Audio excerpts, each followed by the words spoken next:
Beneath the veneer of skepticism, reality bears witness to chilling truths. In the haunting corridors of history, where shadows dance with undeniable evidence, remember this, the stories are true. Prepare for a revelation. Where the supernatural is stripped of fiction, and the unknown is laid bare, are you ready to confront the undeniable? The stories are true, and the echoes of reality await. You ever hear about the Pierce place over in Massachusetts? Big old Victorian mansion out in the woods near Gardiner. Place has quite the haunted reputation around those parts.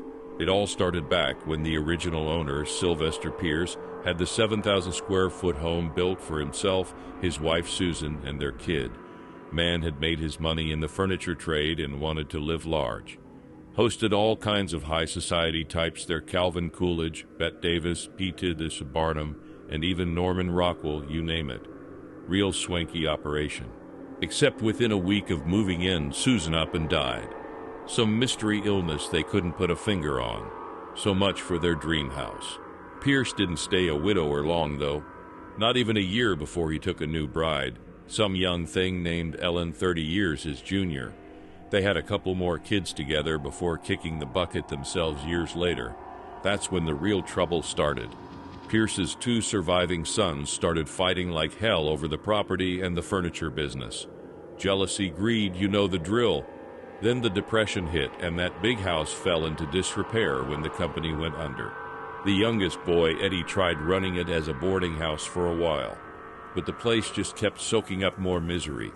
Lots of sudden deaths in those years, a few murky at best. The haunts started piling up soon after. Every damn ghost story you can imagine has been tied to that place by now. Folks talking about seeing apparitions, hearing voices, objects flying off shelves, feelings of getting shoved around. Some even claimed to hear the sound of a lion's roar rattling the whole damn house at night. Rumor is, it's old man Pierce himself making all that ruckus from beyond the grave. As if he still pissed off his beautiful mansion brought so much heartache instead of the pride and comfort he built it for. You can't really blame him, though, can you? Modern owners haven't fared much better either. I knew one poor Wahoo Lillian who moved in with her husband without knowing the place's history. It didn't take long before the paranormal pisser started hitting the fan every which way. Hearing chants on the walls, seeing ghosts beckon her down halls, that whole fun bit.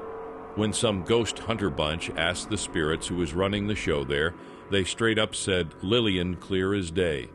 Can't get more blatant a warning than that to cut and run, if you ask me. Problem is, the Pierce place has turned into such a legendary haunt that folks just keep on going for the thrill of maybe catching a glimpse of something otherworldly. Bound to stir up old Sylvester's ire even more, having his private spirits put on exhibition like that after all these years. Mark my words, someone's going to catch the brunt of that old man's anger sooner rather than later if they ain't careful.